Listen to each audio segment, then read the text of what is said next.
The sky over Hive Orestes did not turn red when the shadow fell. It simply ceased to be a sky and became a lid, heavy and suffocating like the iron grate of a cooling vent. For 38 standard years, I processed the thermal runoff of the lower spires, breathing air that had already passed through 1,000,000 pairs of lungs. But on that Tuesday, the recycled oxygen tasted of cold copper and static.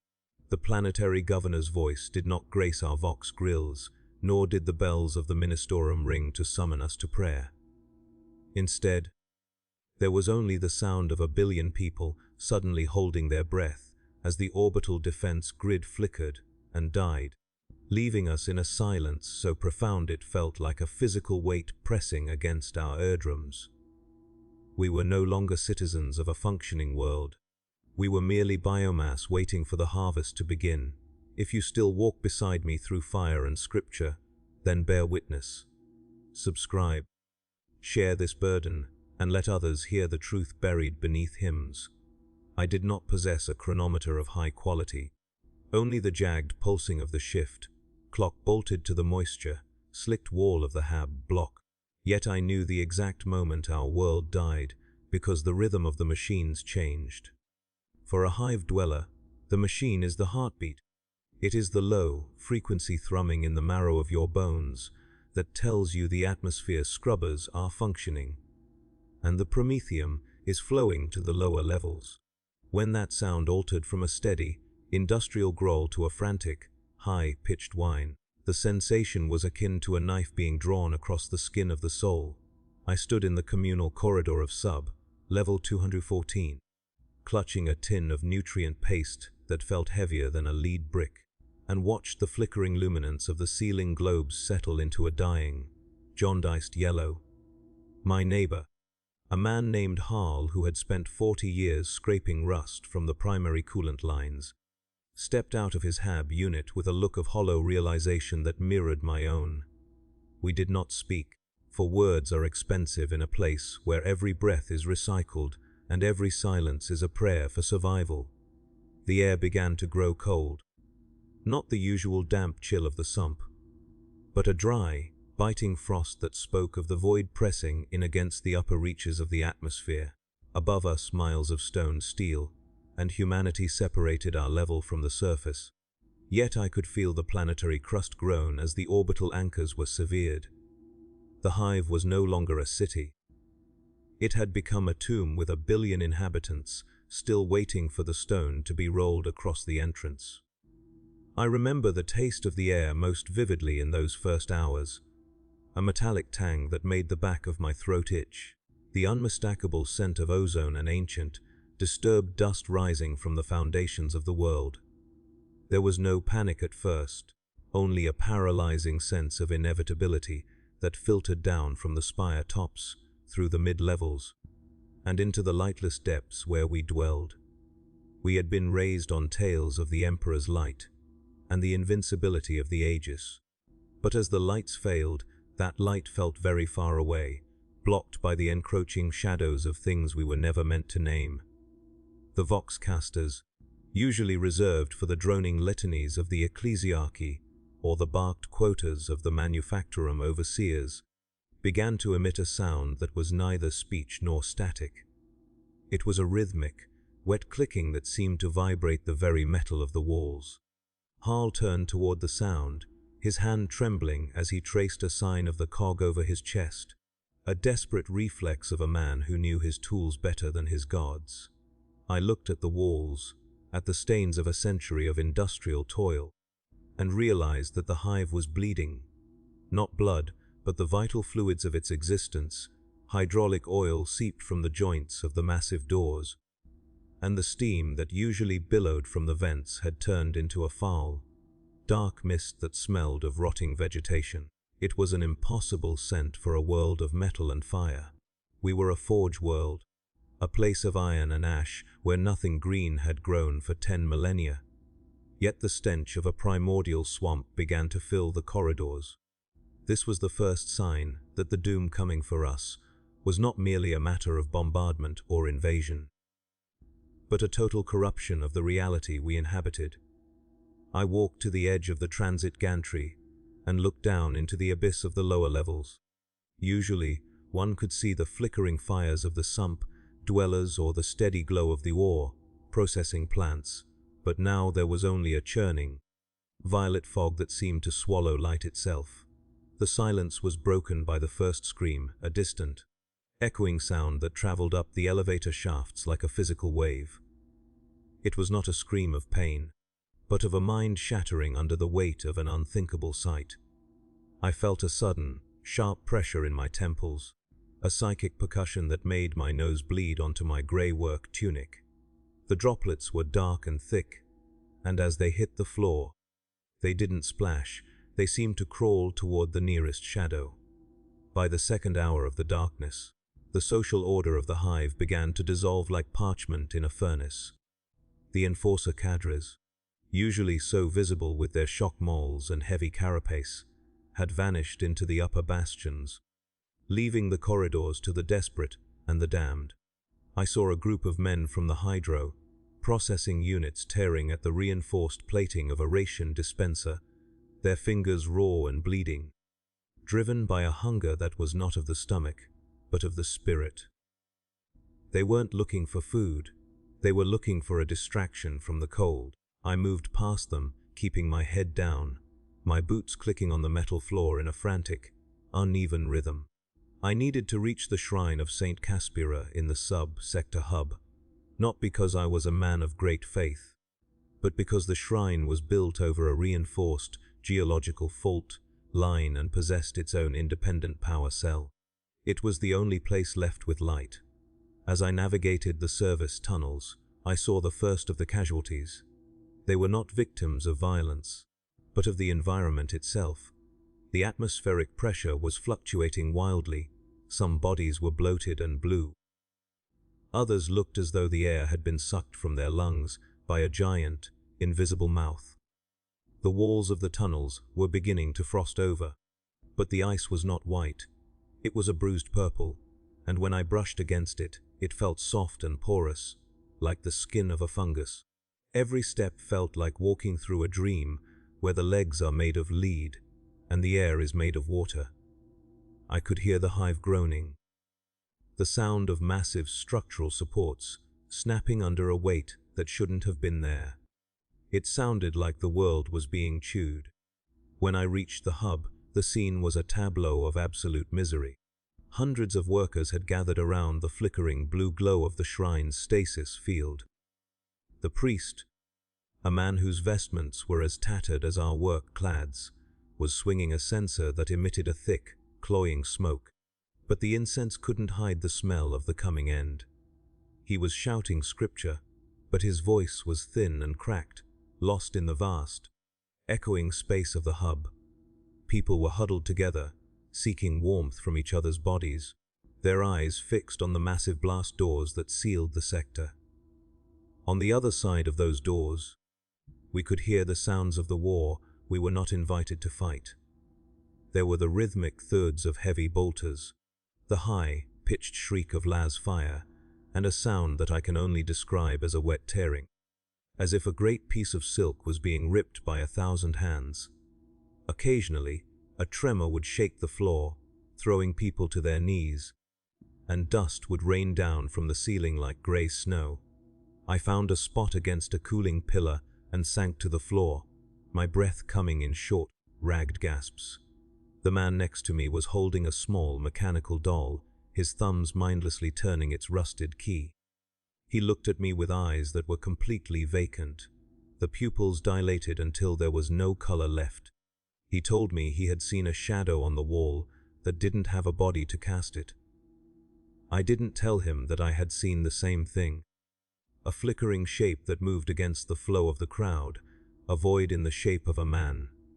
We were the Emperor's loyal servants, the fuel for the Great Crusade's undying fire, yet in that moment, we felt like nothing more than the grease on the gears of a machine that had finally broken. The hours bled into one another until time ceased to have meaning. The only constant was the escalating violence of the sounds outside the doors. At some point, the heavy Vox unit on the shrine's altar crackled to life. It wasn't a broadcast for us, but a leaked transmission from the orbital spire. The voice was frantic, a high-ranking officer of the PDF screaming for extraction. His words punctuated by the sound of glass shattering and the roar of a predator. He spoke of the great Devourer, of a tide of chitin and claw that had bypassed the main defenses by burrowing through the very rock of the planet. He said the sky was gone, replaced by a living carpet of wings. Then, the transmission was cut off by a sound of wet, crunching bone, followed by a silence that was more terrifying than the screaming. The priest stopped his chanting. The crowd fell silent. We all looked at the blast doors. They were 3 meters of reinforced plasteel, designed to withstand a direct hit from a melter charge, but they began to glow with a dull, sickening heat.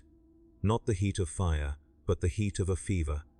The metal began to pit and bubble, as if something on the other side was exhaling an acid that could dissolve the very foundations of the Imperial architecture.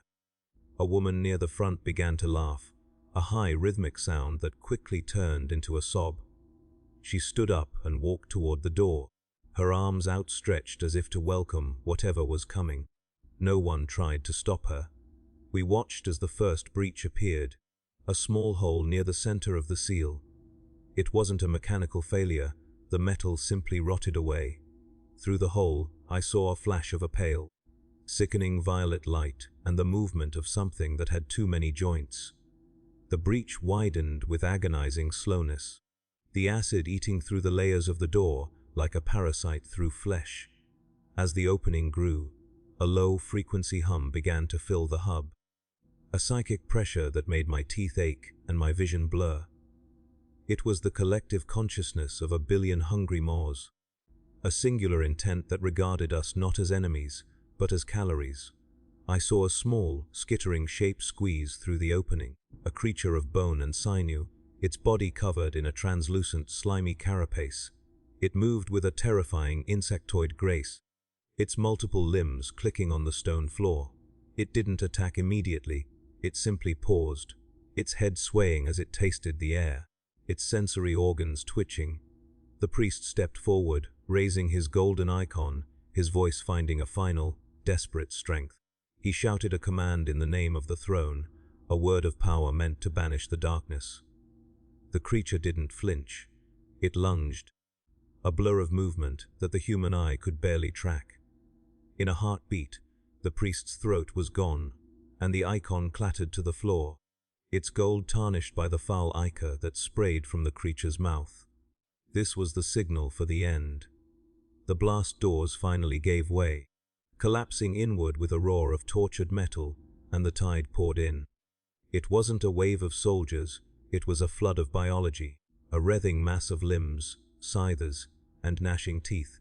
The hub, which had been a place of sanctuary, became a slaughterhouse in seconds.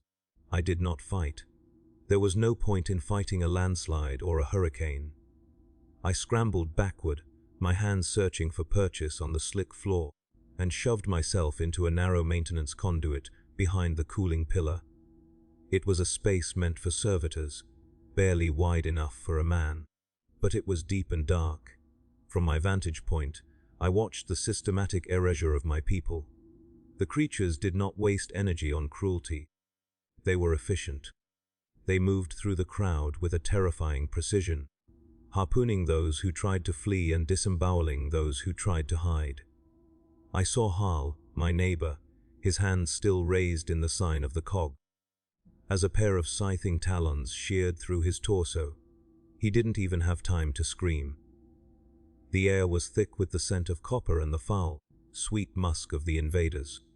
I pressed my face against the cold metal of the conduit, closing my eyes, but I couldn't shut out the sound. It was the sound of a world being consumed, the wet thud of falling bodies, the snapping of bones, and the constant, rhythmic clicking of the creatures as they communicated their progress. They were not just killing us, they were preparing us. I saw smaller, larval-like things crawling over the fallen, secreting a thick, translucent resin that began to coat the floors and walls. The hive was being transformed into a digestive tract. As I lay in the dark, my heart hammering against my ribs like a trapped bird. I realized the true horror of the Imperial civilians' fate. We were told we were the backbone of the Imperium, the indispensable laborers of the God Emperor, but in the face of this, we were utterly discarded. There were no space marines descending on pillars of fire to save us. There was no grand sacrifice that would turn the tide. We were simply a resource that was being contested, and we had lost. The shadow that had fallen over the sky was now inside the hive, inside the rooms where we had slept and the halls where we had worked. I watched through a crack in the conduit as a massive, multi-limbed monstrosity, towering over the others, stalked into the center of the hub. Its head was a crest of hardened bone, and its eyes glowed with a cold, predatory intelligence. It paused over the body of the priest, its long, segmented tongue tasting the blood on the floor. It felt as though it was looking for something specific, a spark of resistance to extinguish. But it found only the broken remains of a terrified populace. It let out a low, vibrating growl that shook the very pipes of the conduit, a sound of triumph that echoed through the dying hive. I realized then that the silence I had heard earlier wasn't the absence of sound. It was the arrival of a presence so vast that it had simply crowded out everything else. The lights of the shrine finally sputtered and died, plunging the hub into a darkness broken only by the bioluminescent flickers of the creatures' bodies. I remained in the conduit, a ghost in a machine that was being eaten alive. I thought of the surface, of the spires where the nobles lived, and wondered if they were watching the same shadows creep across their gilded floors. Probably not. They would have fled in their private shuttles or died behind their golden shields, never knowing the taste of the soot and the copper that defined our lives. I was a child of the depths, and I would die in the depths. I began to feel a strange, detached calm, a numbness that spread from my limbs to my mind. The psychic pressure had settled into a dull ache, a background hum that felt almost like a lullaby. I watched the resin thicken on the walls, turning the Gothic arches into organic tunnels, the steel and stone disappearing beneath a layer of pulsating, living matter. The hive was no longer a human construction. It was becoming a part of the swarm. I wondered how long it would take for the atmosphere to become unbreathable, for the oxygen to be replaced by the spores of the great devourer. I hoped it would be soon. I didn't want to be awake when the smaller things found my hiding place. I closed my eyes and tried to remember the taste of a real piece of grox, meat, the warmth of the sun on a rare day when the smog cleared, but those memories felt thin and fake, like a story told to a child. The only reality was the cold metal against my cheek, and the sound of the swarm feeding on the world I had called home. The maintenance conduit became my entire universe, a ribbed metal gullet that smelled of ancient Greece and the new, suffocating sweetness of alien spores. I lay paralyzed as the sounds of the massacre in the hub transitioned from the sharp, percussive noise of violence to the rhythmic, wet sounds of a harvest. Through the slit in the plating, I watched the shadows stretch and warp as the bioluminescence of the swarm grew brighter, a pulsating sickly green that cast long, dancing silhouettes of many jointed limbs against the Gothic arches. The creatures were no longer killing, they were collecting. I saw small, scurrying forms, scarcely larger than the hive, rats I used to hunt for supplement protein, dragging bodies toward the center of the hall. They moved with a terrifying, mindless efficiency, their claws hooked into the fabric of work clads and the soft tissue of necks.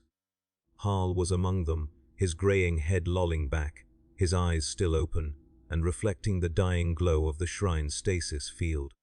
There was no dignity in his passage, no final rites. He was merely a unit of biological matter, being moved from one processing stage to the next. A terrifying mirror of the very manufactorum quotas he had spent his life fulfilling for the Imperium. I realized then that the great devourer did not hate us. To hate requires an emotional investment. To the swarm, we were simply a vein of ore to be mined, a crop that had reached its peak, and was now being reaped by the most efficient sickle in the galaxy. The air in the conduit began to thicken, making my lungs feel heavy and scorched.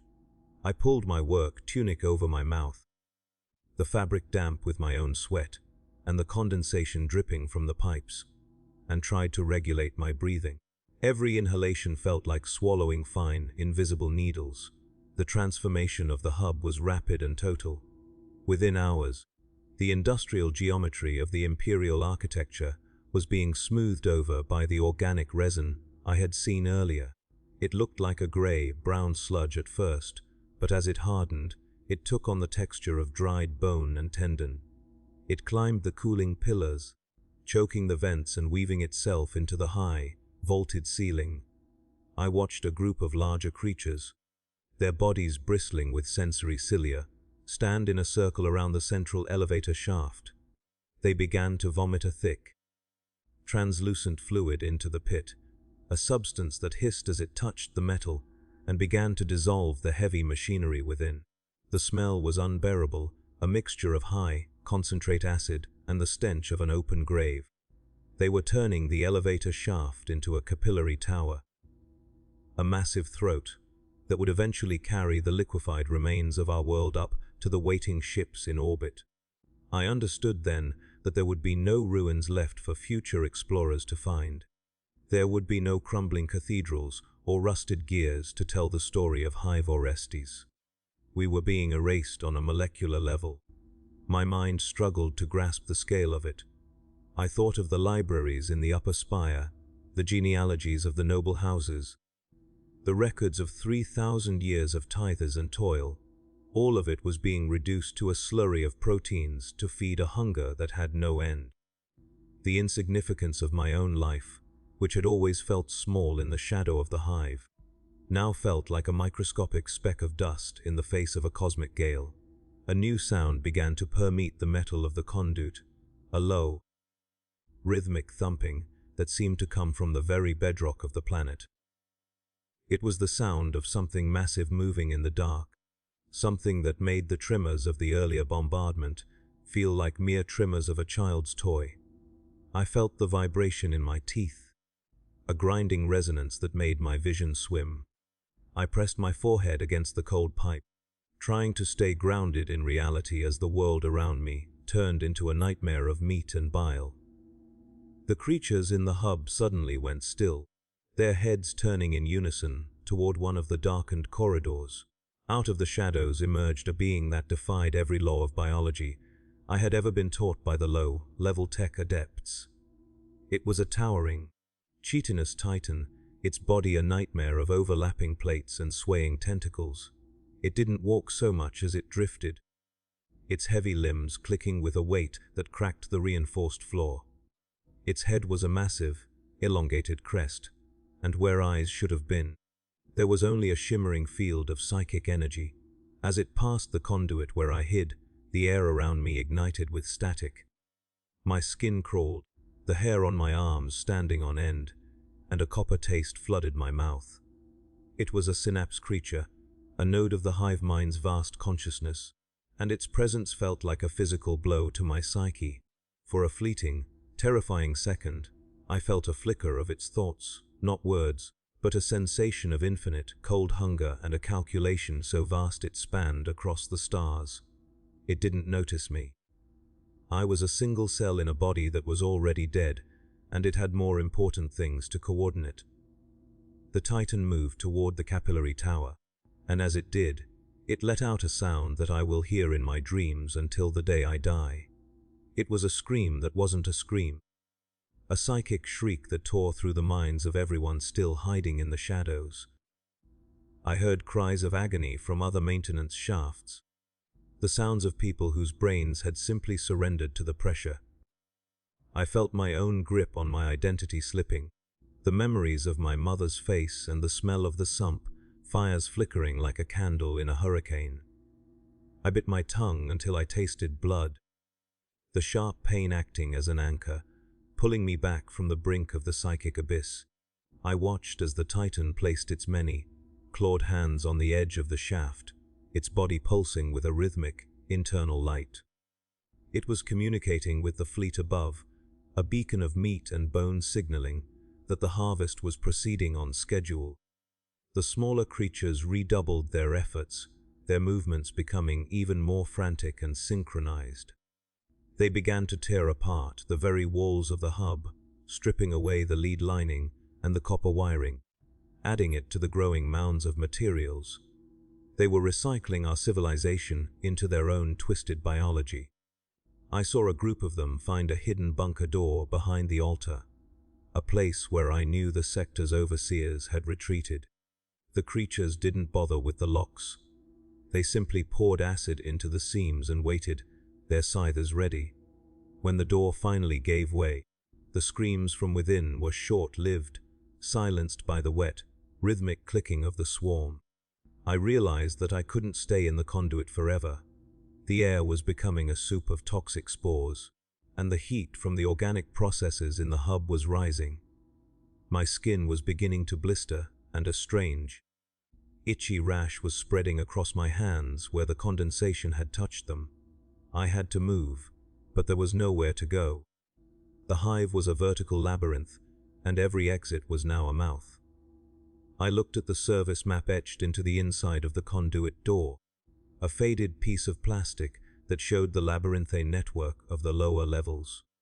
There was a secondary venting shaft 300 meters to the east that led toward the geothermal heart of the hive. It was a place of extreme heat and noise, usually avoided by everyone except the most desperate scavengers. Perhaps the creatures would find it less hospitable, or perhaps I could find a way to end it there, in the purifying heat of the planet's core. Rather than being dissolved in a vat of alien bile, I began to crawl, my movements slow and agonizingly loud in the narrow space. Every time my knee hit the metal, I froze, expecting a taloned hand to reach in and drag me out. The conduit was filled with the remnants of those who had come before me, discarded tools, tattered rags, and the mummified remains of a servitor that had broken down decades ago. I pushed past them all, driven by a primal, lizard, brain instinct to survive just one more hour, one more minute, in a world that had already written my obituary. The crawl felt like it lasted for years. I lost track of the direction of the hub, the sounds of the harvest fading into a dull, distant throb. The tunnels here were narrower, the air even more stale, but the purple frost was less prevalent. I reached a junction where the pipes branched off toward the primary steam turbines. The walls here were vibrating with the last gasps of the hive's power grid. Somewhere, deep below, a machine was still trying to fulfill its purpose, unaware that its masters were being digested. I stopped to rest, my head spinning, and looked through a small observation port that looked out over a massive, open, air-processing bay. What I saw there broke what little remained of my spirit. The bay, which once held thousands of tons of iron ore, was now a lake of churning, green fluid. Massive, bloated organisms floated in the mire, their bodies translucent, showing the half-dissolved remains of humans and machines swirling within them. They were living digestive sacs, their surfaces rippling as they broke down the matter of our world. Around the edges of the lake, thousands of smaller creatures were vomiting more material into the soup, a conveyor belt of biological horror. I saw a crane, a massive piece of Imperial engineering, being pulled down into the fluid by a web of organic ropes.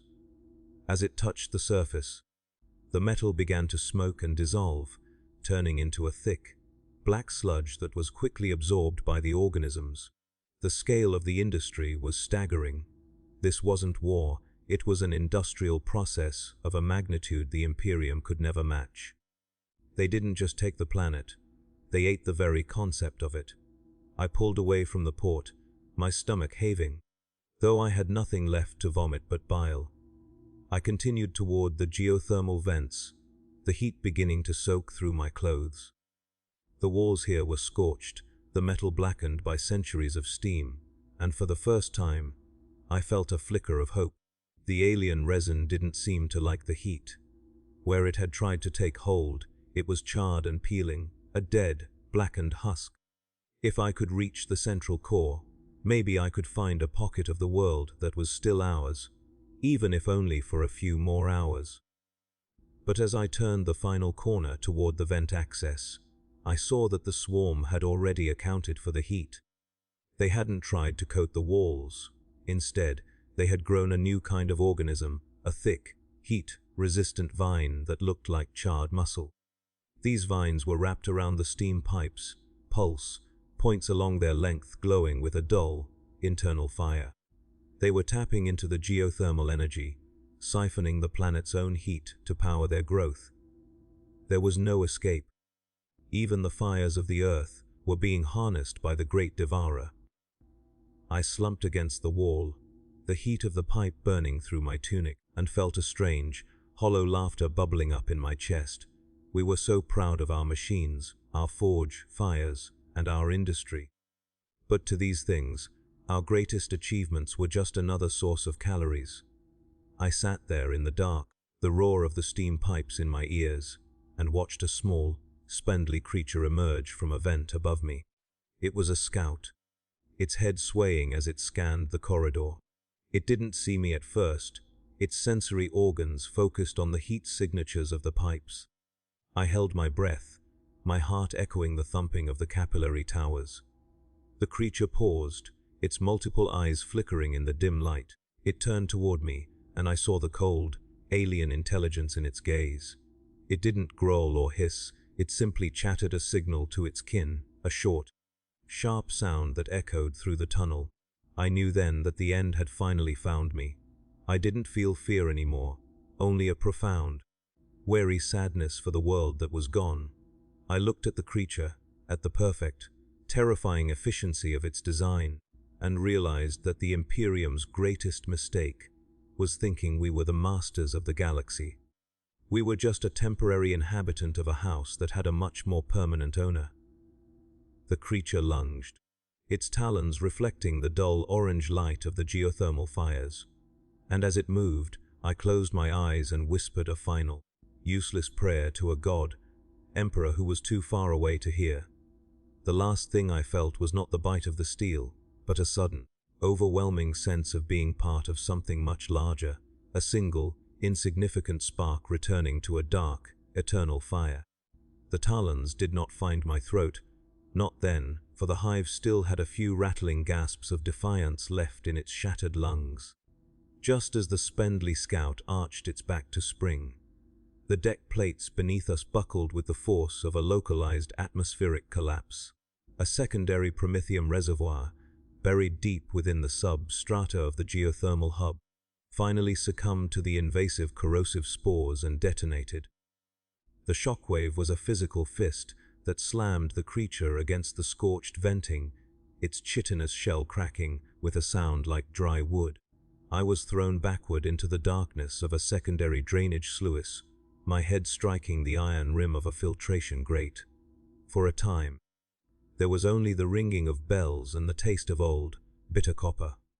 When my vision cleared, the scout was a broken heap of twitching limbs, pinned beneath a fallen support strut, and the corridor was flooded with a thick, oily smoke that smelled of burning hair and chemical accelerants. I dragged myself upright, my muscles screaming in protest, and realized that the explosion had ripped a hole in the reality of the hive's new ecosystem. The organic vines that had been siphoning the heat were blackened and shriveled, their internal embers extinguished by the sudden vacuum of the blast.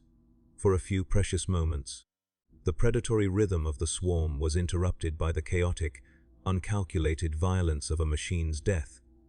I moved away from the heat, my boots sloshing through a mixture of coolant fluid and something darker, driven by a new, desperate thought: if the hive was dying, perhaps I could find a way to the planetary surface before the final consumption.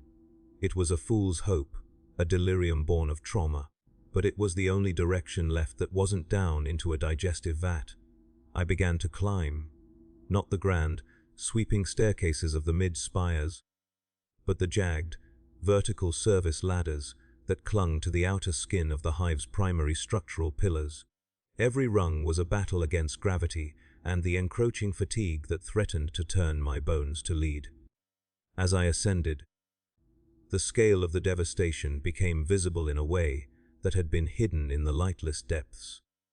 I passed through sectors that had once been the pride of the Orestes manufacturing guilds, places where millions had labored in the heat of the forge. Now they were silent, tomb-like spaces where the only movement came from the drifting clouds of spores and the occasional skittering of a feeder organism. The grand tapestries of the guilds, some centuries old, were being used as nesting material by things that looked like eyeless, bloated leeches. I saw a group of these creatures huddled in the corner of a foreman's office, their bodies pulsating as they processed a pile of data, slates and administrative scrolls. To them, our history was just more fiber, more carbon to be repurposed. The higher I climbed, the more the air changed. The thick, wet smell of the lower levels gave way to a thin, freezing draft that carried the scent of the void. I realized that the hive's integrity was failing. The great dams that held in our atmosphere were being breached, not by weapons, but by the sheer weight of the living carpet that now covered the world. I reached the transition zone between the industrial levels and the lower residential blocks, a place normally bustling with the noise of a million lives. Now, it was a graveyard of echoes. I stood on a cantilevered observation deck and looked out across the internal expanse of the hive. It was like looking into the gut of a titan. The capillary towers were now fully formed, massive, throbbing stalks of meat and bone that stretched from the sump floor all the way into the darkness of the ceiling. They were translucent, and I could see the shadows of liquid matter being pumped upward in great, rhythmic surges. The sound was like a heartbeat, slow and inexorable. The entire world was being siphoned away. I looked at the hab blocks, the rows upon rows of steel cells where people had lived, loved, and died for generations. They were being dismantled, not by hands, but by swarms of microscopic organisms that were dissolving the very mortar between the stones. I watched a hab unit simply crumble, its contents spilling out like the guts of a wounded animal, only to be swarmed by a tide of scavenger creatures that began to break down the remains before they even hit the ground. There was no waste. The Great Devourer was the ultimate architect of efficiency, a mirror image of our own imperial machine, but stripped of the pretense of holiness or purpose. It was just a mouth that never stopped eating. As I moved through the residential blocks, I encountered the first survivors since Harl had been taken. They were huddled in a communal kitchen, their faces illuminated by a single, guttering tallow candle. There were 6 of them, 2 elderly women, a man with a shattered arm, and 3 children whose eyes were too large for their thin, hollow faces. They didn't look at me with hope. They looked at me with the vacant stare of the already dead. The man with the broken arm was holding a rusted pipe, his knuckles white, but he didn't raise it. He told me that the angels of the Emperor had come to the upper spires, but they hadn't come for us. He had heard the sonic booms of their drop, pods seen the streaks of fire in the sky, but they were focused on the hive's primary astropathic relay, not the defense of the citizens. We were the chaff. The disposable layers of the hive meant to slow the enemy down, while the important assets were secured or destroyed. I sat with them for a moment, the cold of the metal floor seeping into my skin. One of the children was humming a soft, tuneless song, a sound so normal and human that it felt like a scream in the oppressive silence. I wanted to tell them to run, to climb, to find a way out, but I knew there was no out left. The world was a closed system, and the predators were inside the walls. The peace of the kitchen was shattered by a sound from the ceiling, a dry, scuttling noise that made the hair on my neck stand up. We all looked up as the ventilation grate was kicked inward by a creature with elongated, blade-like limbs and a head that was nothing but a sensory array of twitching pits. It was a lictor, a specialized stalker designed to find the hidden pockets of resistance. It didn't make a sound as it dropped to the floor, its chameleon skin shifting from the dull gray of the metal to the flickering yellow of the candlelight. The man with the broken arm stood up, his pipe raised, a final futile gesture of defiance. The creature moved faster than the human eye could process. In a single fluid motion, the man was pinned to the wall, the lictor's talons piercing his chest with the ease of a hot needle through wax. The children didn't even have time to cry out before the creature's feeder. Tendrils erupted from its face, latching onto the man's skull. I didn't stay to watch the rest.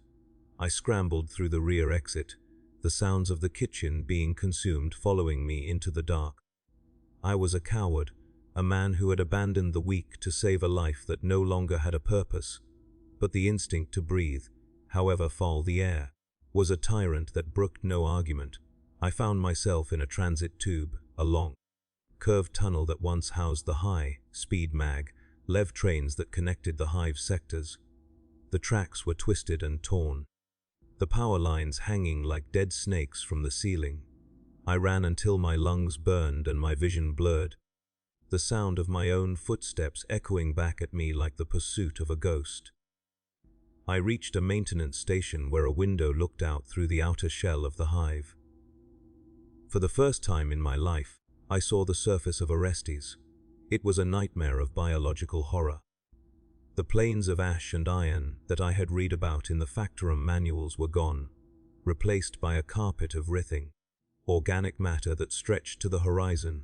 Huge, bulbous structures, the size of mountains, were growing from the earth, their surfaces covered in pulsating veins.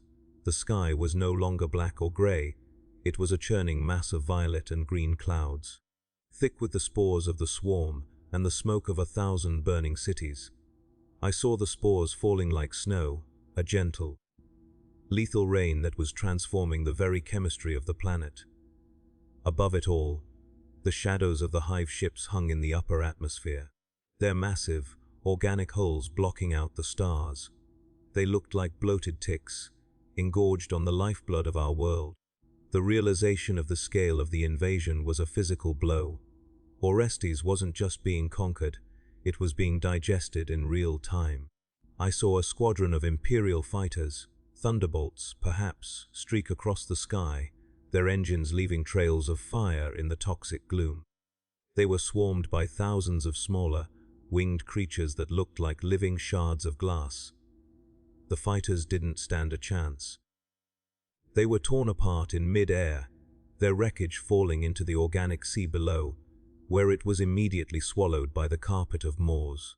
There was no glory here, no heroic last stand that would be recorded in the annals of the Imperium. There was only the cold, mechanical process of consumption. I turned away from the window, the image of the dying world burned into my retinas. I felt a sudden, sharp pain in my chest, a pressure that felt like a hand squeezing my heart. It wasn't physical, it was the psychic weight of the hive mind. A presence so vast and alien that it was beginning to crush the individual consciousness of everyone left on the planet. I could feel the thoughts of the billions who were being digested, their fear, their pain, their final, flickering moments of identity. All of it being absorbed into the singular, hungry will of the great devourer.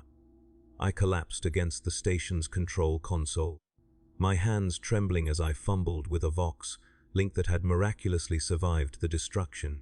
It was silent at first, then I heard a voice, faint and distorted by layers of interference. It wasn't a soldier or a priest, it was a woman, her voice calm and clear, reciting the names of her children over and over again. It was a litany of remembrance, a way to hold on to herself as the darkness closed in. I listened to her for a long time, the names becoming a mantra that blocked out the rhythmic clicking of the swarm. She didn't ask for help. She didn't pray. She just remembered. I realized that this was the only form of resistance left to us. We couldn't fight the claws or the acid, but we could refuse to be forgotten, even if the only witness was a dying man in a dark tunnel. I spoke my own name into the Vox, a small, quiet sound in the vast, echoing silence of the hive. I told the Vox about Harl, about the man with the pipe, about the woman who laughed as the door broke. I told the Vox about the taste of the suit, and the sound of the machines. I spoke until my voice was a hoarse whisper, a testimony to a world that was already a ghost. The shadows in the transit tube began to move, the darkness coalescing into shapes that were too solid to be mere tricks of the light. The lictor had found me, or perhaps another of its kind had picked up my scent. I could hear the click of its talons on the metal floor, a slow, deliberate sound that spoke of a predator that knew its prey had nowhere left to run. I didn't move. I didn't reach for a weapon. I simply sat there, the Vox grill still pressed to my lips, and watched as the creature emerged from the gloom. Its eyes were cold, multifaceted jewels that reflected the dying light of the station's emergency globes. It paused, its head tilting as it registered the sound of my voice. For a moment, we just looked at each other, the survivor and the consumer, the past and the future. I felt a strange sense of peace. The struggle was over. The hive was gone, the world was gone, and soon, I would be gone too. I took one last breath of the thin, freezing air and closed my eyes, the names of the children from the kitchen still echoing in my mind. The last thing I felt was the sudden, sharp pressure of the feeder, tendrils against my temple, a sensation of cold needles entering my brain. But as the darkness swallowed me, I realized that the hunger of the swarm was not a void, it was a presence, and in that presence, for one final, terrifying second, I saw the true face of the universe, a vast, uncaring machine that didn't hate us, but simply needed us to keep moving. I awoke not to the Emperor's light, but to a sensation of weightlessness and a rhythmic, pulsing heat. I was no longer in the transit tube. I was suspended in a thick, amber-colored fluid, my body held in place by a network of soft, pulsating cords. I couldn't move, couldn't scream, but I could see. I was inside one of the capillary towers, being carried upward toward the hive ships. Around me, in the translucent fluid, I saw others, thousands of us, drifting like seeds in a dark, organic river. Some were still whole, their eyes wide with a terror that would never end. Others were already dissolving, their flesh turning into the same amber slurry that surrounded us. We were the harvest, the final tribute of Orestes to the great devourer. I felt a strange, detached curiosity as I watched a woman drift past me, her hair clouding around her face like a halo of gold. She looked peaceful, as if she were merely sleeping, but I knew she was being broken down into her constituent proteins, her memories and her soul being absorbed into the collective mind of the swarm. I realized then that this was the true horror of the Tyranids. They didn't just kill you, they became you. Every part of us, our biology, our history, our very essence, was being repurposed to feed the next invasion, the next world, the next slaughter. We were the fuel for a fire that would eventually consume the entire galaxy, and there was nothing anyone could do to stop it. The pressure increased as I moved higher, the fluid becoming thicker and more concentrated. I could feel my own body beginning to soften, the edges of my identity blurring into the warmth of the slurry.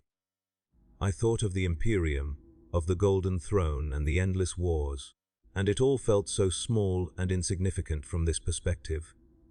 We were just a moment in time, a brief flicker of light in a universe that belonged to the hungry. I closed my eyes, the warmth of the fluid finally overcoming the cold of the void. I was no longer a citizen of Orestes, no longer a worker of the forge. I was merely a part of the swarm, a single drop of water in an ocean of teeth. And as the last of my consciousness faded, I felt a strange, terrifying sense of belonging.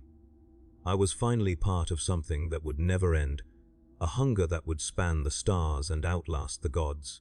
The great devourer didn't just eat us, it welcomed us home. The cycle was complete. The harvest was over, and in the silence of the void, the only sound was the rhythmic, pulsing heartbeat of the hive, a sound that would eventually be the only sound left in the universe. The amber suspension did not offer the mercy of unconsciousness, for the Tyranid hive mind is a jealous master of biological data. It does not simply consume the flesh, it catalogues the chemical reactions of fear and the synaptic firing of a dying mind. I existed in a state of sensory suspension, a living ghost being pulled through a vertical vein of meat. My skin was gone. Or perhaps it had simply become indistinguishable from the fluid that encased me, a transition from an individual to a communal slurry. Through the translucent walls of the capillary tower, I saw the hive world of Orestes for the last time. It was no longer a planet of stone and steel. From this altitude, the world looked like a rotting fruit, its surface covered in a weeping, grey, white mold that pulsated with a slow, planetary rhythm. The great spires, those monuments to imperial arrogance that had stood for millennia, were being pulled down by massive, muscular tentacles that rose from the earth like the limbs of a buried god. I watched a secondary spire, a needle of silver that housed the local nobility, snap under its own weight as its foundations were liquefied. It did not fall with the thunderous roar of a building, it sank into the organic mire with a wet, squelching sound that I could feel in the fluid surrounding my ears. The atmosphere was a thick, violet soup of spores and burning promethium, so dense that the light of the local star was reduced to a bruised, sickly smear of purple on the horizon. We were leaving a corpse behind, a husk stripped of every mineral, every drop of water, and every scrap of life. The ascent grew faster. The pressure in my skull became a rhythmic thudding, synchronized with the pulsing of the capillary tube. I was being pumped toward a hive ship, a living vessel the size of a continent that hung in the upper thermosphere like a bloated, celestial tick. As I approached the docking sphincter of the ship, the sheer scale of the organism defied human comprehension. Its skin was a landscape of overlapping chitinous plates, each larger than a hab block, and its underside was a forest of miles, long feeding tendrils that reached down into the atmosphere to suck up the vaporized oceans. The ship was breathing. I could hear the cavernous rush of air through its spiracles, a sound like 1,000 hurricanes. I was sucked into a dark, warm aperture, and the amber fluid was suddenly replaced by a thick, oxygenated gel that tasted of salt and ancient, fermented blood. I was no longer drifting, I was being integrated. Small, spider-like organisms scuttled over my body, their touch surprisingly gentle as they injected me with paralytic toxins and nutrient-rich enzymes. They were the ship's immune system, ensuring that the incoming biomass was stable and ready for the digestion vats. I realized with a jolt of cold terror that I was being kept alive for a reason. The swarm did not just want my proteins. It wanted my memories of the hive's infrastructure, the locations of the secret bunkers, and the codes for the orbital relay stations that were still broadcasting into the void. I was moved through a series of organic chambers, each more alien than the last.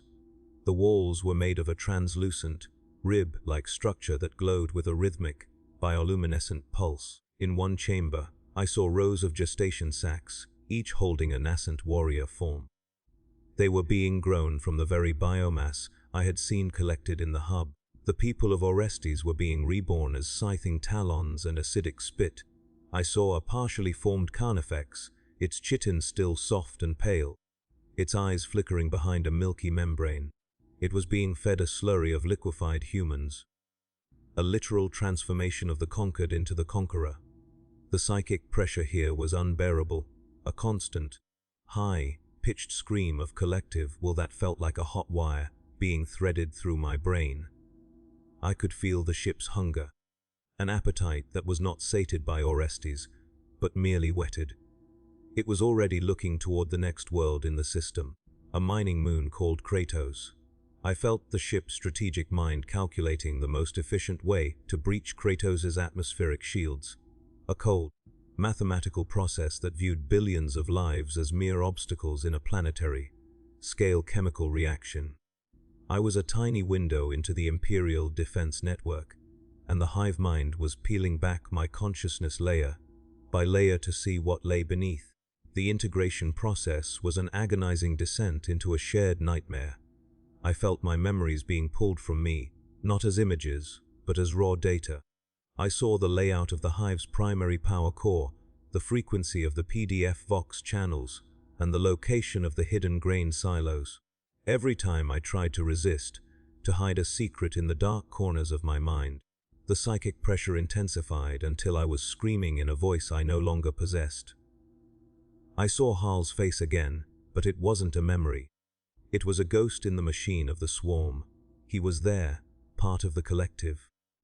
His decades of knowledge about the coolant lines being used to find the most vulnerable points in the hive's remaining thermal shielding.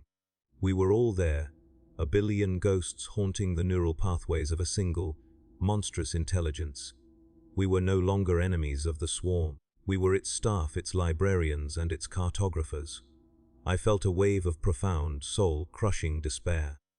There was no victory possible against an enemy that consumed your very history and used it as a weapon against your kin.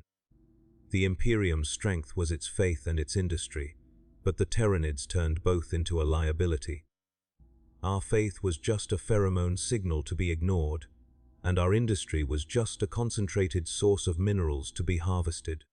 In the center of the ship's neural hub, I was held before a massive, pulsating brain organ, a creature that was nothing but a mass of gray matter and flickering electrical synapses. This was a Norn queen, the reproductive and strategic heart of the hive ship. She did not have a face, only a vast, weeping surface of neural tissue that hummed with the power of 1,000 suns. Around her, a court of specialized synapse creatures, zoanthropes and neurothropes, floated in a state of perpetual trance, their large heads glowing with psychic energy. As I was brought before her, the screaming in my head stopped, replaced by a silence so absolute it felt like being cast into the void. The Norn Queen was looking at me, or rather, she was looking through the biological window that my brain provided. She wasn't interested in my soul or my suffering. She was interested in a specific piece of information. She wanted to know about the Shield of Orestes, a legendary relic shield that the Ecclesiarchy claimed could repel any invader. In reality, it was a high-output void shield generator buried deep in the polar mountains, a piece of ancient technology from the Dark Age that the locals worshipped as a miracle. The swarm had encountered it, and it was slowing down the final consumption of the polar regions. I felt the Queen's probe enter my mind, a cold, surgical invasion that bypassed my defenses. She showed me images of the polar mountains, the snow-capped peaks being scorched by the heat of the invasion. She showed me the shield, a shimmering dome of golden energy that held back the tide of spores. I tried to think of anything else, the smell of the sump, the taste of the nutrient paste, the names of the children, but she brushed these thoughts aside like cobwebs. She found the memory of a map I had seen in the Factorum's restricted archives, a schematic of the underground geothermal conduits that fed the shield generator. I felt the information being extracted, a physical sensation of something being ripped out of my chest. As soon as she had what she wanted, the Queen's interest in me vanished. I was no longer a valuable asset. I was once again just biomass. I felt the grip of the paralytic toxins loosen, and I began to drift away from the neural hub toward a dark, steaming vent at the bottom of the chamber. I knew where that vent led. It led to the primary digestion vats, where the final remnants of my physical form would be broken down into their elemental components. As I was carried through the ship's interior, I saw the hive world through the ship's own sensory organs. The polar shield was failing. Without the geothermal power that I had unknowingly betrayed, the golden dome began to flicker and dim. I watched as a swarm of harpies descended on the mountain base, their acidic vomit melting the ancient machinery of the generator. The last pocket of resistance on Orestes was being extinguished, and it was my fault. A bitter, hollow laugh echoed in the back of my mind. The Imperium had spent thousands of years teaching us that we were the masters of our destiny, that through labor and faith we could overcome any foe. But in the end, I was just a tool, used by a superior intelligence to dismantle the very world I had tried to save. I was the traitor I had always been taught to hate, not out of malice, but out of the sheer, overwhelming reality of biological necessity. The hive mind didn't need to bribe me or torture me. It simply took what it needed because it was stronger. It was the ultimate expression of the natural law that the Imperium tried to defy with its walls and its prayers. I reached the edge of the digestion vat, a massive, bubbling pit of emerald, green acid that filled the air with a sweet, cloying vapor. I saw the remains of Orestes' elite guard regiments being tossed into the mire, their ornate armor dissolving in seconds. There were no screams here, only the steady, rhythmic splash of matter hitting the fluid. I felt a sudden, final surge of lucidity, a clarity of thought that often comes at the moment of death. I realized that the Tyranids were not the end of the universe. They were simply a phase of it. They were the cleaners, the cosmic recyclers who came to reclaim the matter that had been locked away in the stagnant structures of the galaxy. The Imperium was a stagnant pond, and the swarm was the tide that would wash it away. My life, my world, and my species were just a single chapter in a book that was being rewritten in the language of DNA and protein. I felt a strange sense of relief as the amber gel finally released its hold on me, and I began to fall toward the green light.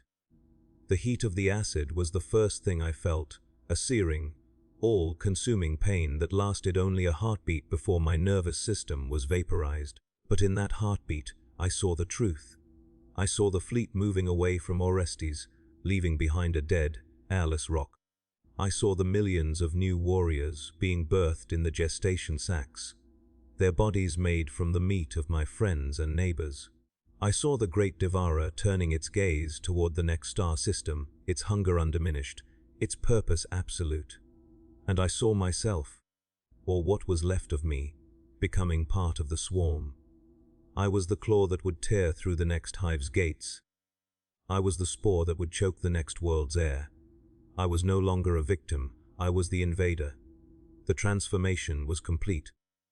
As my consciousness finally dissolved into the emerald green, the last thing I heard was not the scream of the dying, but the quiet, satisfied hum of a billion Moors finally finding peace in the moment of consumption. The world of Orestes was gone, but its legacy would live on in the hunger of the stars. I lingered for a moment more as a fragmented consciousness, a ghost in the communal psychic soup. I felt the ship's engines, massive, organic pulses of graviton energy, begin to fire, pushing the fleet out of orbit. We were leaving the Orestes system, leaving behind a silence that would last for eternity. I looked back at the planet one last time through the eyes of a passing tyrannocyte. It was a grey, lifeless ball, stripped of its atmosphere and its water, a jagged tooth of rock floating in the dark. It was hard to believe that I had spent 38 years breathing its air and walking its corridors. It felt like a dream from another life, a story told by someone who had never seen the true face of the universe. The swarm didn't look back. It was already dreaming of the next meal, the next world, the next harvest, and I was dreaming with it. The hunger was no longer something outside of me, it was me. I felt the cold, beautiful simplicity of it, the need to feed, the need to grow, the need to consume. It was the only truth that mattered.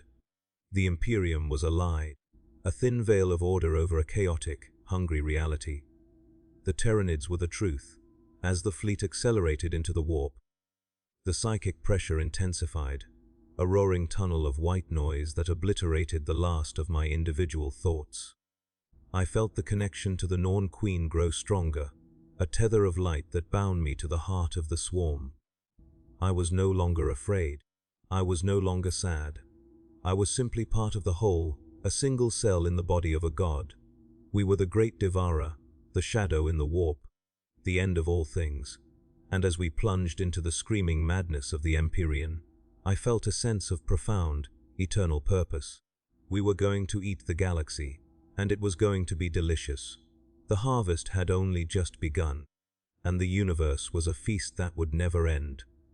I closed the eyes that were no longer mine and drifted into the deep, dark sleep of the swarm, waiting for the moment we would wake up at the next world, ready to feed again.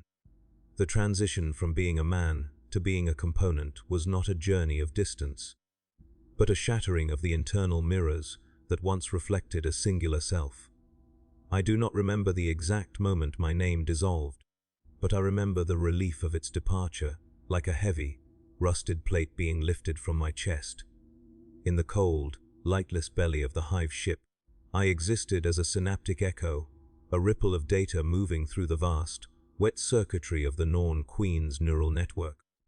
I was the memory of Orestes, the living map of its weaknesses, and as the fleet moved through the screaming currents of the warp, that data was being re-coded into the biological blueprints of a new generation.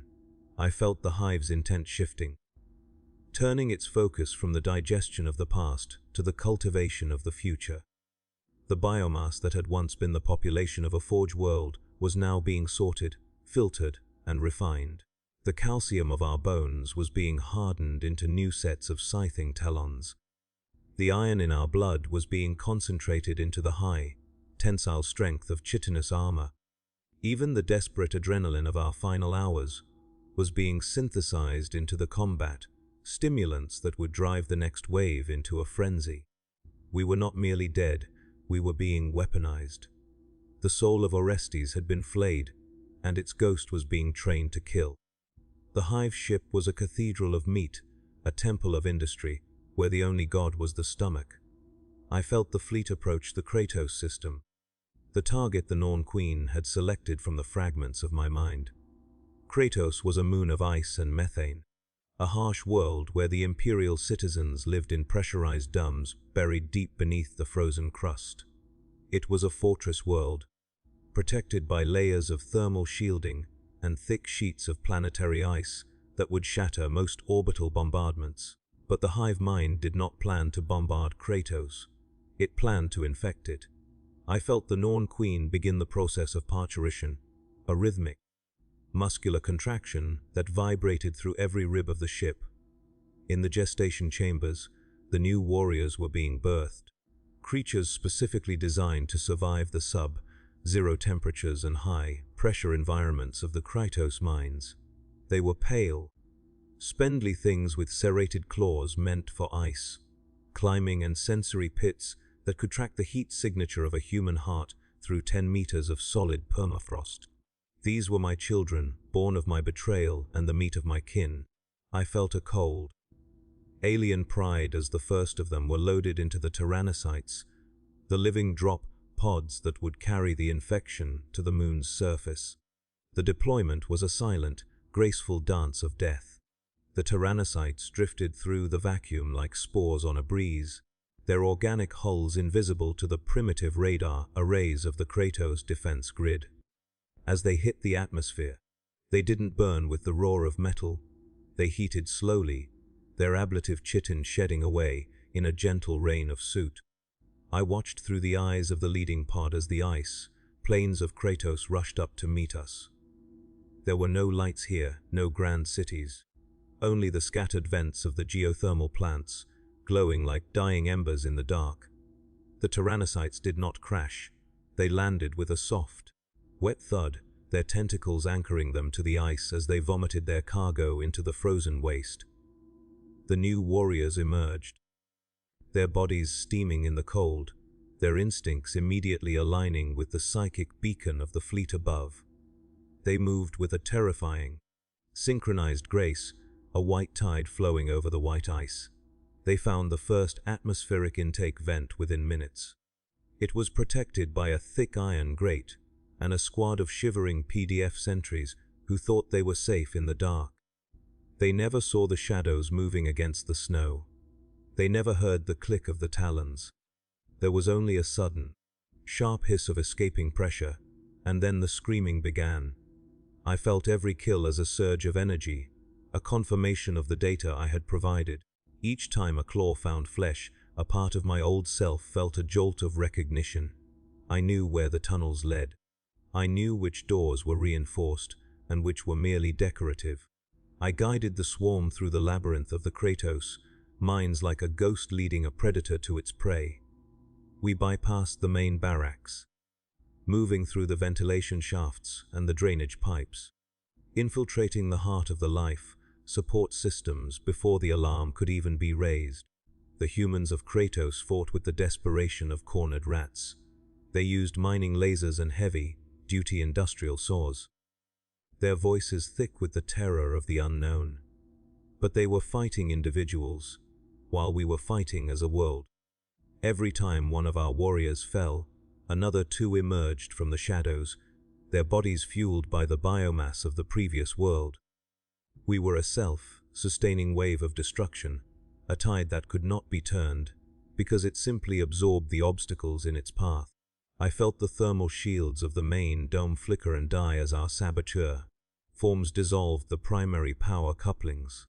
The ice of the moon, once their greatest protection, now became their executioner.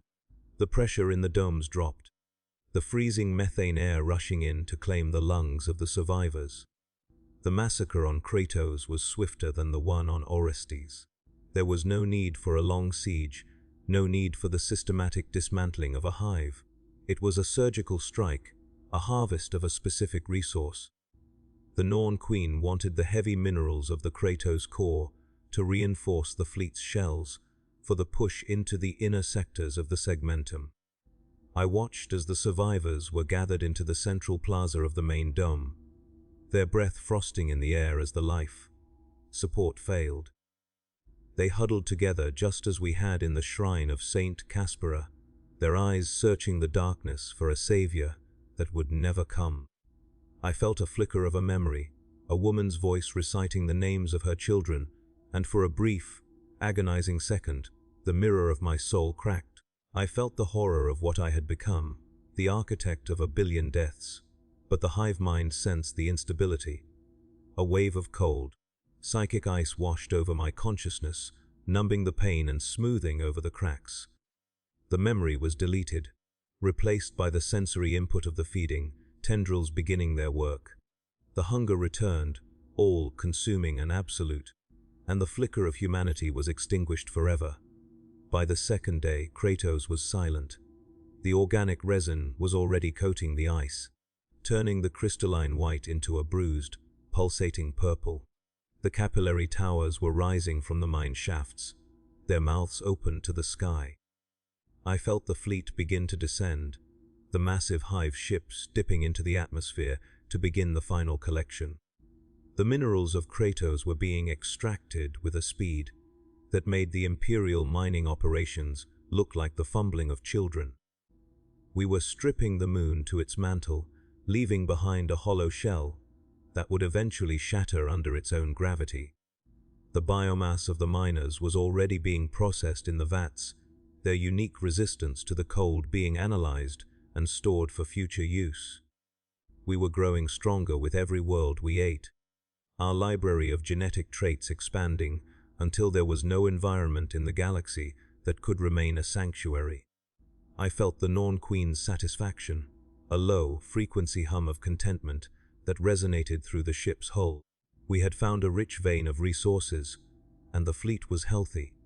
The next target was already being identified, a verdant agri world called Silver, a place of forests and oceans that would provide the massive amounts of water and carbon needed for the next great leap. As the fleet prepared to leave Kratos, I felt a change in the psychic atmosphere. A new presence was approaching the system, something fast and sharp. It was a fleet of the Adeptus Astartes, the Emperor's chosen warriors, arriving far too late to save the moon, but just in time to witness its funeral. I felt the hive mind's response, not fear, but a calculated adjustment of its tactical reserves. The ships did not flee, they turned their massive, armored prows toward the incoming strike cruisers, their spore chimneys erupting in a defensive cloud that filled the void with millions of living minds. I saw the Astartes ships, their hulls adorned with the symbols of the Ultramarines, their weapons batteries firing with a precision that carved long furrows in the hive ship's chitin. They fought with a fury that was legendary, their boarding torpedoes punching through our skin to deliver squads of armored giants into our corridors. I felt the internal defenses of the ship wake up, the scuttling hordes of termagants and the massive, hulking forms of the tyrant guard. The battle inside the ship was a nightmare of fire and blood. The Astartes were like white, hot needles in our flesh, their bolters barking a rhythmic song of death as they cleared room after room. They reached the neural hub, their eyes fixed on the Norn Queen, their intent clear to strike at the heart of the monster and break the psychic link. But the hive mind had learned from 1,000 wars. As the Astartes entered the chamber, they didn't find a helpless brain, they found a trap. The walls of the chamber collapsed, releasing a flood of acidic ichor that melted through their power armor in seconds. The survivors were swarmed by hundreds of specialized assassin forms, creatures that had been grown specifically to counter the speed and strength of the Space Marines. I watched as the heroes of the Imperium were pulled down by the weight of numbers, their final stands recorded by the sensory cilia of the Queen. Their genetic material was the most valuable prize of all. I felt the Queen's excitement as she tasted the blood of a captain, the ancient, modified DNA of the Emperor's sons being decoded in real time. This was the ultimate harvest, the perfection of the human form being integrated into the perfection of the swarm. The Astartes fleet was eventually forced to retreat, their ships battered and their numbers decimated, leaving behind only the wreckage of their pride and the bodies of their brothers.